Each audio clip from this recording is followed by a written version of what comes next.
Bismillah ar-Rahman ar-Rahim. Let us continue with our tafsir, and we are on ayah number 66.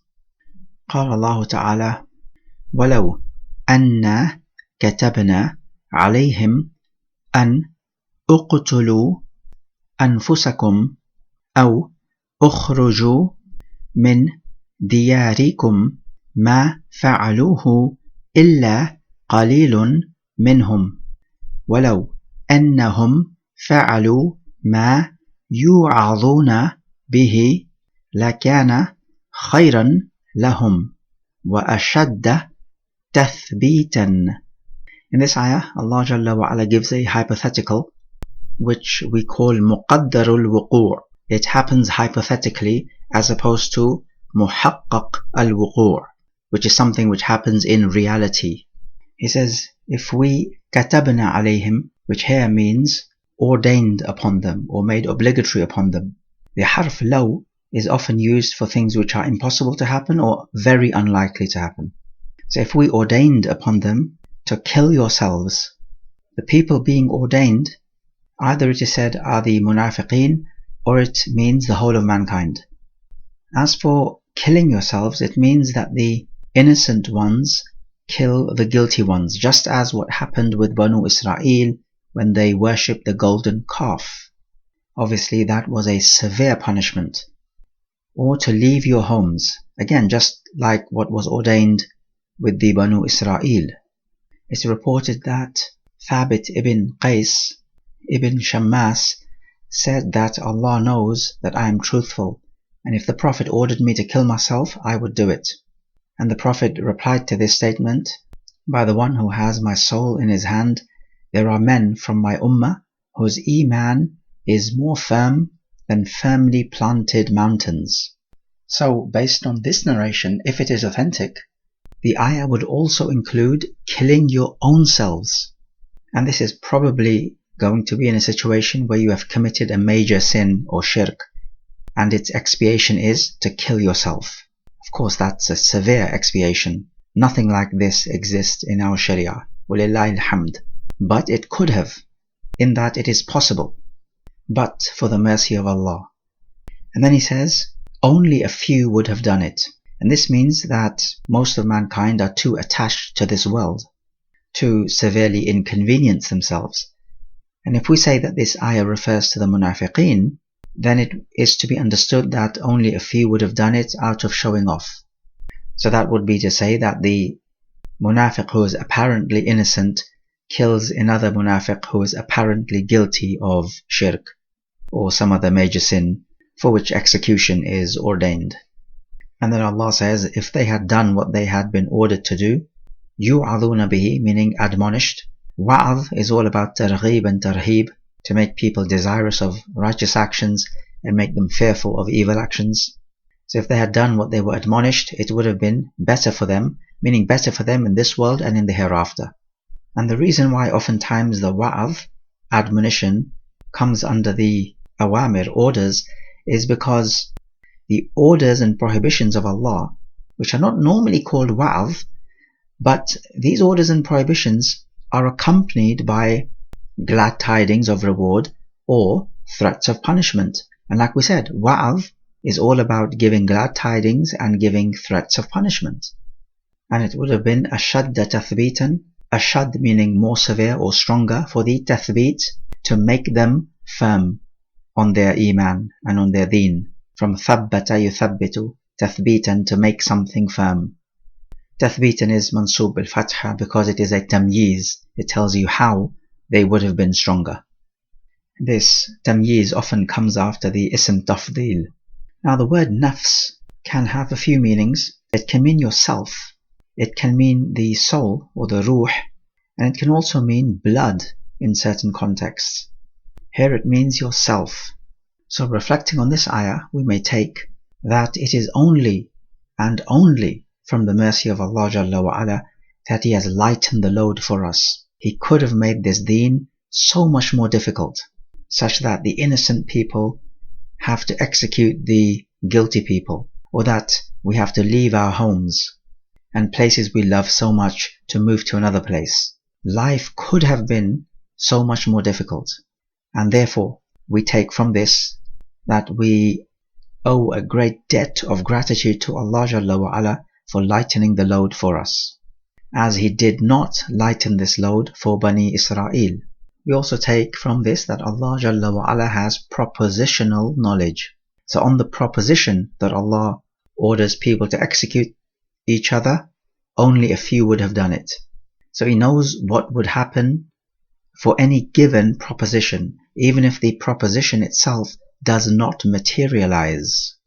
We also learn from this that obedience to Allah Jalla wa Ala, however difficult it may be, is always better for you both in this life and in the hereafter, and it is more effective at keeping you firm on the deen. So any act of obedience keeps you firm on the deen, which means act of disobedience breaks you away from the deen. And it's not just a simple black and white scenario, rather there are levels. So the more you obey, the firmer you are. The more you disobey, the weaker you are. And so there are levels and grades. We also notice how Allah Jalla wa Ala says that if they had obeyed, it would have been better for them. So better than what? Better than not obeying. So does this mean that there is good in both, but that obedience is better than disobedience? The answer, as we have mentioned before, is no. Just because something is better than the other does not mean that the inferior has any good in it whatsoever. So there is no good whatsoever in disobeying Allah Jalla wa Ala, whatever the command may be. Let's look at ayah 67. وَإِذَنْ لَآتَيْنَاهُمْ مِنْ لَدُنَّا أَجْرًا عَظِيمًا. He says وَإِذَنْ, meaning then in that case, لَآتَيْنَاهُمْ. The lam, as we said before, it comes in the jawab al-shart. It does not have to, but it is there oftentimes.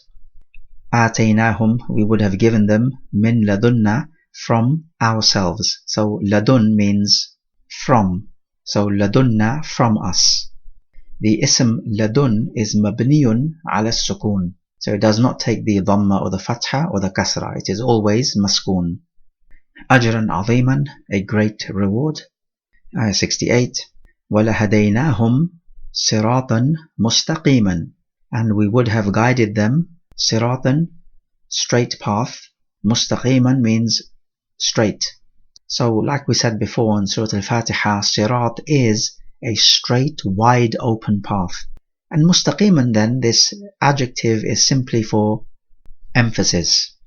And to make it abundantly clear that this is the straight path, there is no crookedness in it. And also like we said before, He does not say we would have guided them to the straight path, because the harf ila is missing. So when you remove the ila, the harf, then the meaning changes to not only guiding them to the straight path, but keeping them on the straight path as well.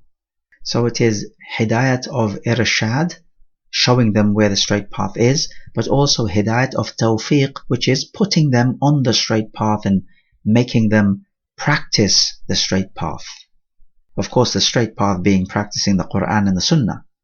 So reflecting on these two, we find that Allah Jalla wa Ala gives from Himself a great reward. And like we said before, the value and the magnitude of the reward is dependent on the value and magnitude of the giver of the reward. A small gift from the king of the land is worth more than a large gift from an average person. And because Allah Jalla wa Ala mentions reward, it is perfectly okay to worship Allah Jalla wa Ala seeking reward. And this may seem obvious, but there are those who say, no, do not worship Allah for the reward, worship Allah because He is Allah, and therefore worthy of worship, reward or no reward. So do not have the intention of reward when you worship Allah Jalla wa Ala. And this is wrong because countless times in the Quran, Allah Jalla wa Ala speaks about the reward of righteousness. Now why would He do that? To encourage people to be righteous and to seek out this reward. So seeking reward is absolutely fine. We find evidence after evidence in the Quran and the Sunnah. For example, speaking about the Sahaba in Surah Al-Fath, يَبْتَغُونَ فَضْلًا مِنَ اللَّهِ وَرِضْوَانِهِ. They are seeking the grace from Allah and His pleasure. Similarly, مَنْ صَامَ رَمَضَانَ إِيمَانًا وَاحْتِسَابًا غُفِرَ لَهُ مَا تَقَدَّمَ مِنْ ذَنْبِهِ. So ihtisaban means seeking reward. So what we say is that we worship Allah Jalla wa Ala out of love for Allah, because Allah is worthy of love, and out of fear of Allah, because Allah is worthy to be feared, and out of hope, so that is hoping in His grace and in His pleasure. So all in all, we say we worship Allah Jalla wa Ala because He is worthy of worship, and we worship Him out of love, fear and hope. This is the correct position. We may also take that obeying Allah Jalla wa Ala is a means for an increase in guidance, because notice how He says that we would have guided them to the straight path and put them on the straight path. And this only comes out of obedience to Allah Jalla wa Ala, so that the more you obey, the more you are guided. And we may also say that gaining knowledge in the deen of Allah is not just acquired by studying, but it is also acquired by obeying Allah Jalla wa Ala. You cannot gain knowledge in the deen of Allah if you are disobedient to Allah Jalla wa Ala, because then Allah will not guide you to the straight path. And we take ayah number 69. وَمَنْ يُطِعْ اللَّهَ وَالرَّسُولَ فَأُولَئِكَ مَعَ الَّذِينَ أَنْعَمَ اللَّهُ عَلَيْهِمْ مِنْ النَّبِيِّينَ وَالصِّدِّيقِينَ وَالشُّهَدَاءِ وَالصَّالِحِينَ وَحَسُنَ أُولَئِكَ رَفِيقًا. So he begins with the condition وَمَنْ, whoever يُطِعْ اللَّهِ, obeys Allah. The yuti' is majzoom because the ya is mahdhuf, it is wiped out. It is majzoom because it is the fi'l of the shart. Whoever obeys Allah and the messenger, that is obviously the last messenger. فَأُولَئِكَ, the fa comes as the jawab shart. So those will be ma'a, with الَّذِينَ, the ones, أَنْعَمَ اللَّهُ عَلَيْهِمْ, the ones whom Allah has given in'am, from ni'mah. He has given a ni'mah to them, meaning bestowed favor to them by guiding them and entering them into Jannah. Min, from, an-nabiyyin, that's the plural of nabi, was-siddiqeen, the truthful ones. This is the one who does with his actions what he says with his tongue. And he's also the one who believes in the truth. So not only does he speak the truth, but he believes in the truth also. And the shuhada, plural of shaheed, this is the one who is killed by the enemy in the battlefield fighting in the way of Allah. These are the righteous ones, both inwardly and outwardly, as opposed to the munafiqeen, who are inwardly kuffar and outwardly appear righteous. And he says, وَحَسُنَ means to be good. أُولَئِكَ, those people, meaning the prophets and the siddiq and the shuhada and salihin. رَفِيقًا, Rafiq means companion. So it would read, how excellent these companions are. It is ta'ajjub, being amazed at something. Rafiq is mansub bil fatha because it tells you in which way these people are good. They are good as companions. Now we have some narrations regarding the sabab an-nuzul of this ayah. We have a narration where Thawban, who was one of the freed servants of the Prophet, he used to miss the Prophet much when the Prophet was not around him. One day the Prophet came to him and the complexion of Thawban had changed. He was sad. And the Prophet asked him about this, and Thawban said that when you're not with me, I feel uneasy until I meet you. But then I'm thinking about the Akhirah, and in the Akhirah you will be with the Prophets, and if I'm in Jannah I will be in a status lower than you, and so therefore I will never see you. So this is the point that was bothering Thawban, and in response Allah Jalla wa Ala sent down this ayah. And there are other narrations similar to this as well. Ayah 70, ذَلِكَ الْفَضْلُ مِنْ اللَّهِ وَكَفَى بِاللَّهِ عَلِيمًا. That is, referring to the reward in the Akhirah, being in the presence of these righteous groups. That is the fadl, the grace from Allah, and sufficient is Allah as the all-knower. Aliman is mansubun bil fatha because it is a tamyiz. It tells you in which way Allah is sufficient. Tamyiz means to distinguish one thing from the other. Okay, so reflecting on these two ayat, the obvious lesson is the order to obey Allah and the Messenger. We notice how Allah and the Messenger are mentioned together in obedience because the obedience of the Messenger is the obedience of Allah in Dini matters. As for Kawni matters, universal affairs, then Allah is to be mentioned by Himself alone and no one mentioned with Him, because only Allah uniquely controls the affairs of the universe. We find the virtue of these four types of people: the prophets, the Siddiq, the Shuhada, and the Salihin, the righteous. These are the ones whom Allah Jalla wa Ala has bestowed His favour by guiding them to the deen and to righteous actions and eventually to the highest stations in Jannah. So when we recite in Al-Fatiha, Sirat al-Ladhina an'amta alayhim, then these are the people we are talking about. And no attention needs to be paid to the Sufiya who say that their wali is even better than the Prophet because their wali obtains knowledge directly from Allah, whereas the Prophets obtain knowledge by the intermediary who is Jibreel. We also find from this ayah that we should keep company with righteous people and not with evil people, because notice how he says how excellent these people are as companions. So you want to keep excellent companionship. We may also take that even if you do not reach the level of status in Jannah of the Prophets, you will still be able to see and meet the Prophets, even though you're not on their same level. And this is of course out of the grace of Allah Jalla wa Ala. He gives you more than you deserve. As for how exactly this all works out, we have no idea, so it's best not to ask such questions.